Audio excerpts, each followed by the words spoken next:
Good afternoon, everybody.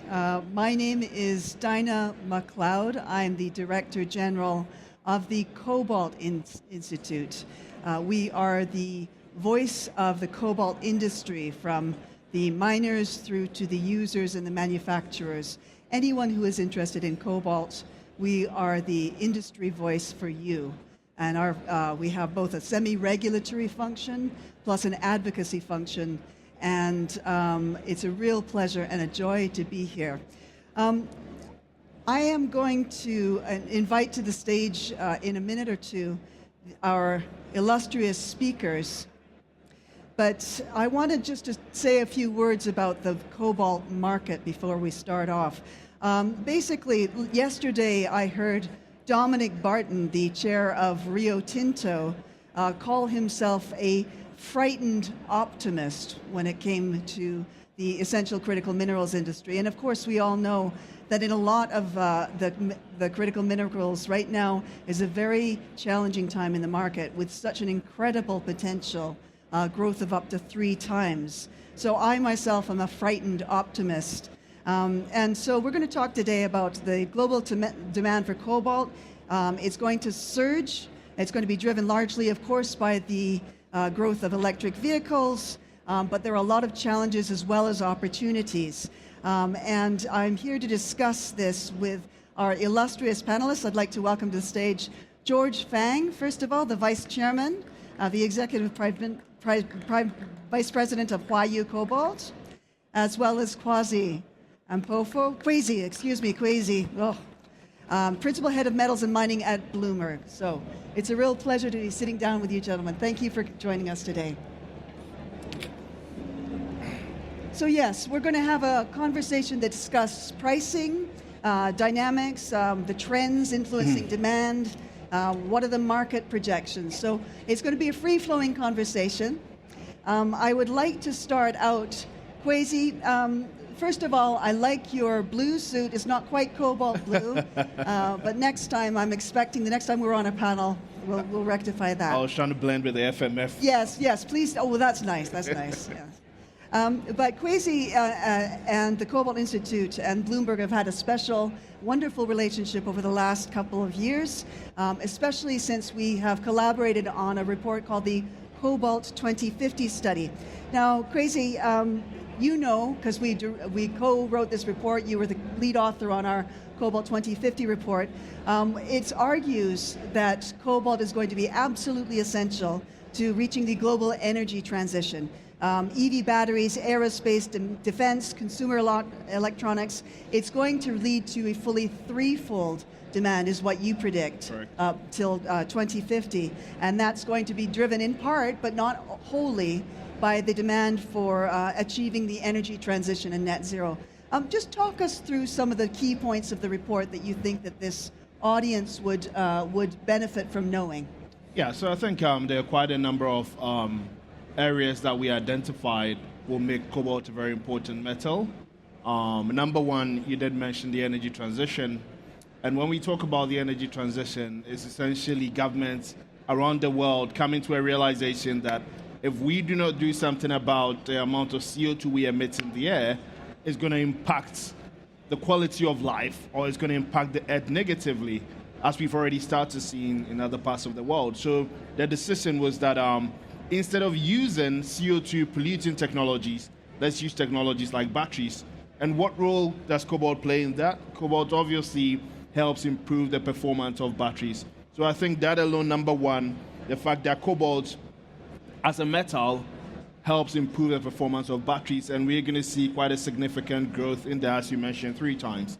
In other areas as well, if you look at the defense industry as an example, take your fighter jets, take your pretty much every defense equipment, you need metals that are stronger than the traditional metals you're used to. So we call them those super alloys.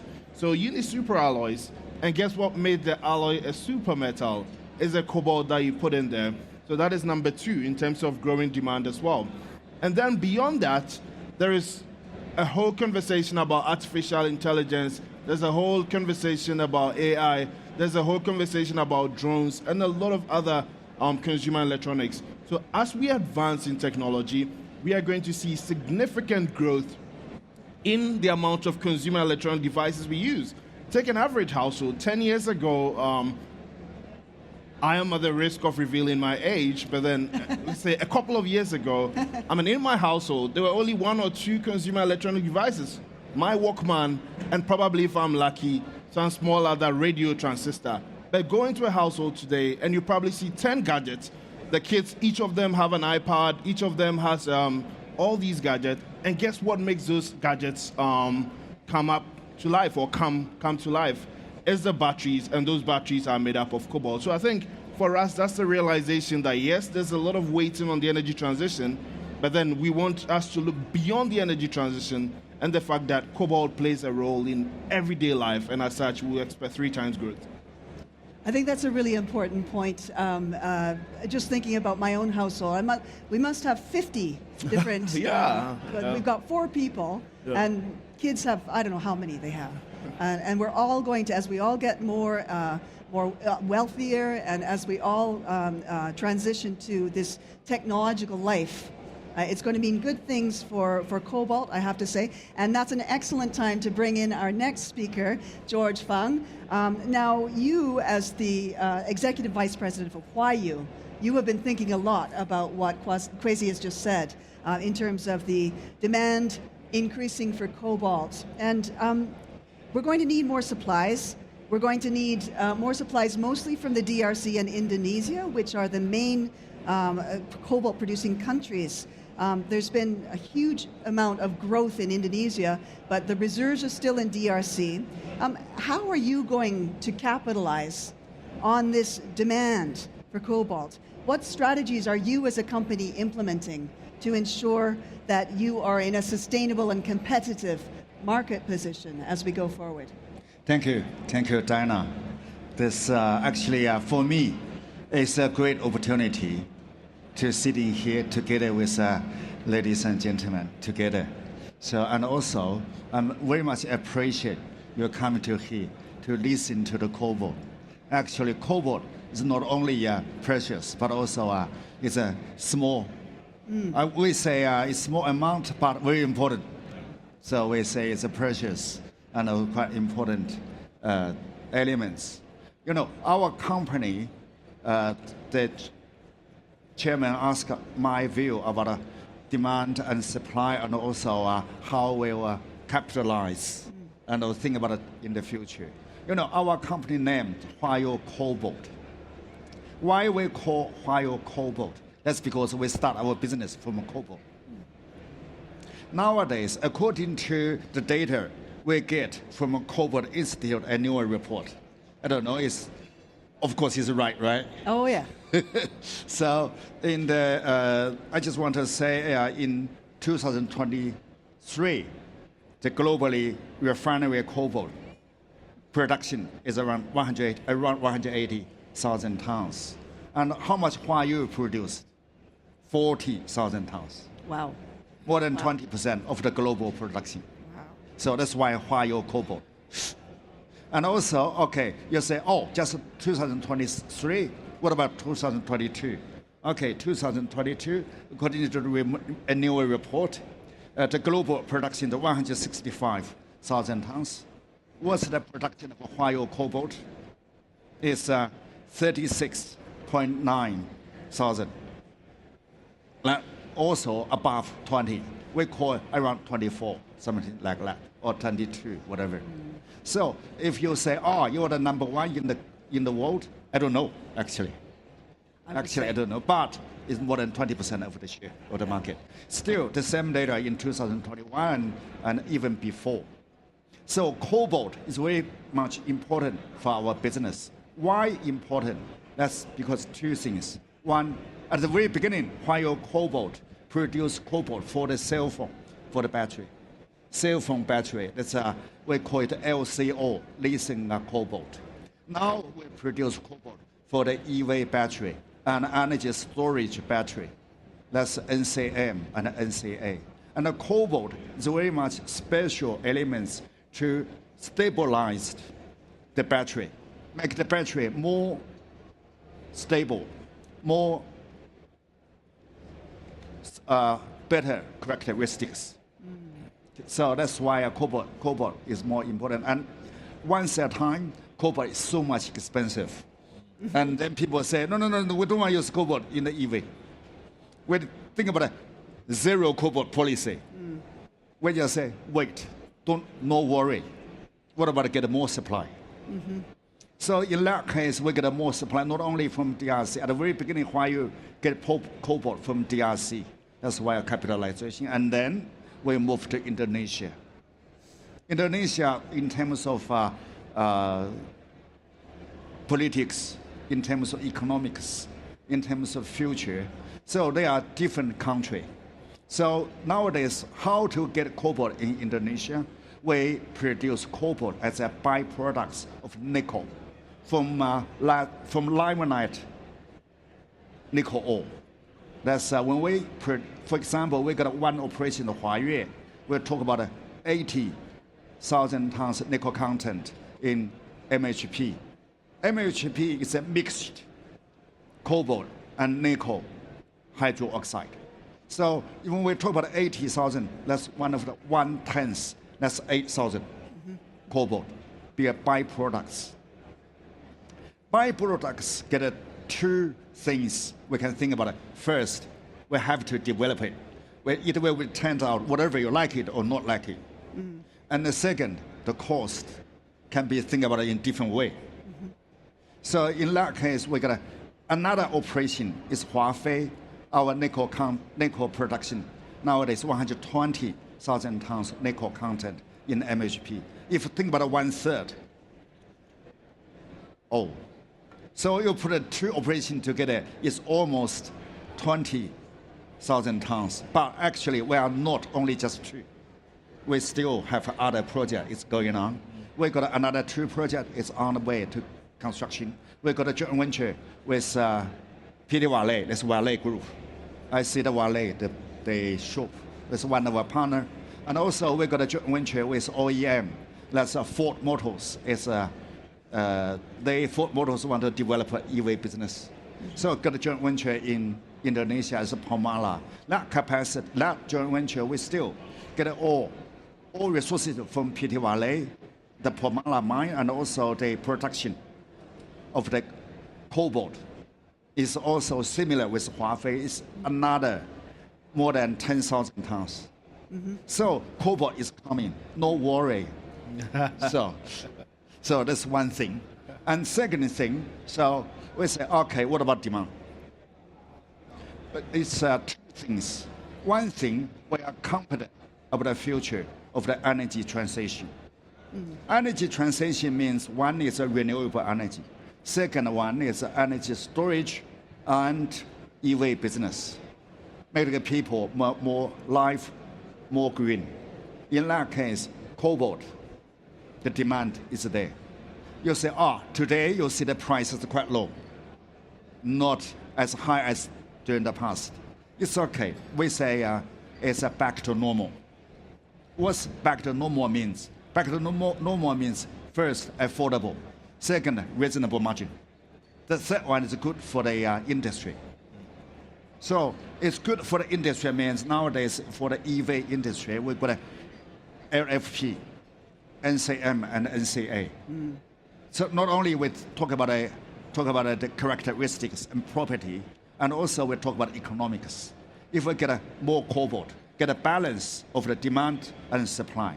So the cobalt, say the future, and also the forecast. We say we are very much proud of. We are one of the producers in cobalt, and also we are very much proud of the cobalt. Will have more and more demand, more and more shares, market shares in the industry, especially in the energy transition. So I don't know. Maybe I talk too much. Sorry. Oh no, this is wonderful. It's great. I'm glad to hear you so okay with the price at the moment. I wish you would tell my members, my mining members, that this is the case, because they're telling me a different story. But what you say makes very much sense, which is when the price of cobalt is low and will be predicted to be low, there will be more applications, more demand for those kind of cobalt-containing chemistries. Yeah. And I think that makes a lot of sense. But it does bring up other drivers of the market, which, Kwesi, I'd like to get your opinions on. Let's face it, we have a lot of geopolitical factors on essential critical minerals, and cobalt is at the very tip of the spear, as they say, when it comes to the geopolitical tensions that are coming up. Talk us through some of the results of these geopolitical tensions, not just with China and the US, everywhere in the world. There seems to be trade barriers coming up, supply chain disruptions, environmental regulations. I heard CBAM in Europe as being a green tariff the other day at this conference. So what are the key factors that are going to drive the cobalt market in the next decade? And the good ones, as well as the challenging ones, Kwesi? Yes, I think one thing I should probably highlight is, why is everyone concerned about cobalt? I think, yes, we talk about rare earth, yes, we talk about graphite. What people don't know is that cobalt is actually one of the most concentrated metals you can find in an electric vehicle. Let's do the maths. I think George did mention that at the moment you have about 70+% of production at the mine level coming from one country, which is the DRC. At the same time, if you go to the refinery as well, you have about close to the same amount, almost 80%, if not more, of the refinery coming from one country as well. And in geopolitics or in supply chain concentration, it's not a problem because it's concentrated in China or it's concentrated in, it could be anywhere, but then the fact that one country controls such a huge concentration becomes a problem, because what if, for example, in corporate, if a bad hits that supply chain or that source of supply chain. So I think increasingly what governments are realizing that, and companies are realizing that two countries controlling that supply chain tends to be a risk. And over the next decade, I think three things are going to shape the cobalt supply chain concentration. Historically, back in the days, if, for example, an auto company like Volkswagen or Ford wanted cobalt, all they had to do is just go and sign an agreement with the DRC producer or an Indonesian or Australian producer. But these days, like I said, three things are shaping the industry. One, cobalt is no more just a metal. It's a source of energy. And as you all probably know, every country treats energy as a security issue. So it's no more a metal, it's a security, just like oil, because metals are going to replace what oil does in cars through the form of batteries. So these days, you cannot just decide that I'm going to buy my metal from, for example, China, because if you do, the US has a classification called the Foreign Entity of Concern that would not allow you to get access to certain subsidies. So I think, one, over the next 10 years, cobalt is no more just going to be a metal, it's going to be an energy security metal, and as such, it adds another layer of complexity. The second thing is sustainability. So you talk about carbon border adjustment mechanism. So the carbon border adjustment mechanism is something very simple. Historically, the EU has put in place a rule that if you're an European producer of steel or aluminum, if your emissions go beyond a certain threshold, we are going to apply a penalty to you based on the carbon price of that day. But then they realized that, okay, what they effectively did was you are incentivizing people to import steel and aluminum from, say, India or South Africa, and penalizing those who decided to build the factories in Europe. So they've decided that in order to avoid that leakage and imbalance, they are going to introduce the same mechanism. Regardless of where you produce the steel, if you make a decision to bring that steel or aluminum into Europe, we're going to put a tariff on it called the carbon border adjustment mechanism. Now, at the moment, CBAM is just steel and aluminum, so cobalt is excluded. But there's something interesting emerging in Europe as well. How many of you are familiar with a battery passport? Good. Oh, that's not a coincidence that the person who works in sustainability at the Cobalt Institute. But so the battery passport is essentially the EU's way of tracking the sustainability of the whole supply chain for a battery. And we don't know what the final outcome will be, but could potentially mean that, for example, if you bought your Tesla or Volkswagen electric vehicle in Europe, there is a QR code that enables you to scan, and you can access where all the cobalt came from, the emissions associated with it, and if it beyond a certain threshold, you pay a penalty on it. So the second thing I want you to take home is that cobalt is no more just going to be a metal, it's also going to be a sustainable product where companies are mandated to produce it in the most sustainable way if you want to get access to the European market. So mind you, I've talked about cobalt as a source of security. Mind you, I've talked about cobalt as a source of sustainability. And then the final thing I wanted to touch on is the fact that cobalt is probably the only metal, in my opinion, that invokes emotions among consumers. How many of us are familiar with the Amnesty International report that came out about 6-7 years ago? And all of a sudden, I think you mentioned the zero cobalt, we saw BMW announce that they are not going to use cobalt from the DRC anymore. So cobalt has the potential, or in accents of addressing the challenges with cobalt, has the potential of derailing the whole energy transition. That's why it's important we are having this conversation, because it's the only metal in the electric vehicle that invokes emotion as a result of what we saw, the pictures we saw of child labor issues in the DRC. And as such, cobalt, once again, for the third time, is not just going to be a metal the next decade. It's actually going to be that emotional part of the DRC. It's going to be the litmus test as to whether we truly have a just energy transition where we do not leave anybody behind. Because don't forget, the transition is not just for us in the cities like Riyadh or in Norway or in the US. It's also about that little miner in the DRC. And if we don't address those challenges, then I think it's really going to negatively impact our ability to transition. So those are the three things I want you to take home. Cobalt as a source of security, cobalt as a sustainable product, but more importantly, cobalt as a litmus test as to whether we can have a just energy transition. Oh man, like what he said. I just, Crazy, that was amazing. That was such a beautiful summary of what is going to happen with this metal. It is a complicated metal. To pick up on your third point about the emotional import that cobalt has, I wanted just to say that Cobalt Institute members are among the finest in upholding standards, the very best standards in the whole industry. And in fact, CMOC, one of our, we're proud to have as a member, just received the Africa's first copper mark. Such is the importance to our members of having sustainable and also ethical standards. So thank you for pointing that out. It's our job to ensure that this idea is taken in hand, because as you say, it's going to say whether or not we have the energy transition. It's no less than that. But that being said, that leads me nicely back to our Cobalt 2050 study, which, Kwesi, you were the author of.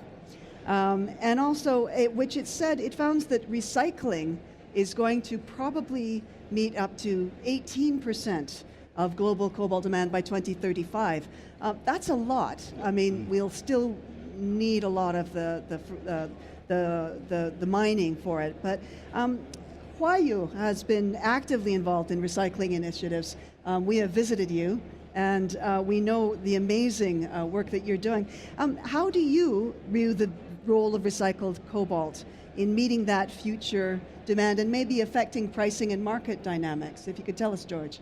Thank you. Thank you. And, you know, the recycling from battery. So it's one of the core business unit of Huayu. Huayu actually have 5 business units. One is resources development. That's why we get a nickel and cobalt from Indonesia, get a copper and cobalt from DRC. Even we got a lead from Zimbabwe and Argentina. So that's number one. Number two, we got a new material business unit. We produce precursor. Number three, we get a new energy business unit. We produce cathode material. Cathode material is precursor plus lithium. And then very much important business unit is recycling. Yep. Recycling, Huayu pay a lot of attention to recycling. Not only Huayu, but also China. As you know, China set up new SOE, very much high-ranking SOE. It's a recycling. Huawei is one of the player in the recycling ecosystem. We mainly focus on battery, used battery, and waste battery recycling. So that's we start the recycling business from first. I think first time Chinese government encourage the people, encourage the company to do the recycling. Nowadays, not only the China, but also European, they got a battery law, have to have some recycling in the battery. Otherwise it's not according to complying with the whatever battery law. So recycling is very much important. So, but now the reality is, so Huawei have a very good technology. Nowadays, the cobalt and nickel, even the lithium recovery in the recycling is quite high. How much high? What about 97? It's good enough, right? So recovery is quite high. And also, why get a high recovery, but at the same time, we got a reasonable cost and reasonable good flow sheet and technology. So in the technical side, we are ready and mature to do the recycling of the cobalt. That's in the one side. In the second side, nowadays, that will be taking another at least 5, maybe 8 years. A lot of battery will be coming back to the recycling. Nowadays, EV business is still in the early stage. Why we talk about early stage? Penetration, still talk about 30%. In the US, in the European, even lower than 30. Yeah. So that will take time. The battery will be coming to the recycling. Even nowadays, I check our data in Huawei. Within our total cobalt production, already around 5 to 10%. This year and last year, it's a recycling cobalt. So we fully agree with the numbers. 18 or even higher in 2035. Of course, we believe it's higher. It's Thank higher. you very much. Why higher? One is the policy requirement. Second, ESG makes sense. The third one, economically, in terms of resources development, makes sense. Thank you. Thank you very much, George. That's a fantastic summary. We are coming to the close, unbelievably, of our session. If it's possible to us to wrap up, to say that cobalt is fully recyclable, it is at a good price, it is possible to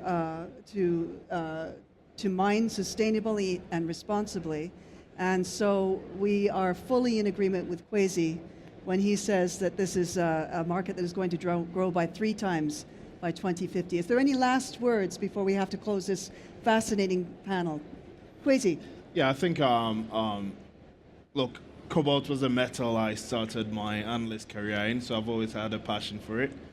And the prospects are great, right? And even if you read the study, I think there's a session, and I would encourage all of you, go on the Cobalt Institute website and do download the reports. There's an important assessment we do about cobalt's contribution, ultimate contribution to the displacement of oil and gas, but then more importantly, the contribution to emissions, right? So I think there's a role cobalt has to play in the future when it comes to demand, when it comes to supply, but more importantly, when it comes to displacing emissions. And I think it's important that such platforms are encouraged to talk about its importance. I love lithium as much as I love manganese, but then my first love would always be cobalt. That's a wonderful thing. George, one last word from you before we close this wonderful panel. Thank you. So fully agree with you, gentlemen. You talk very good wording.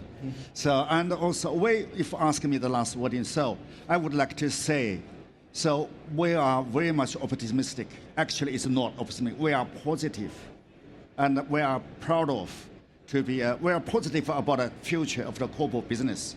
We are proud of to be one of the producer of the cobalt for the world. That's because we are confident.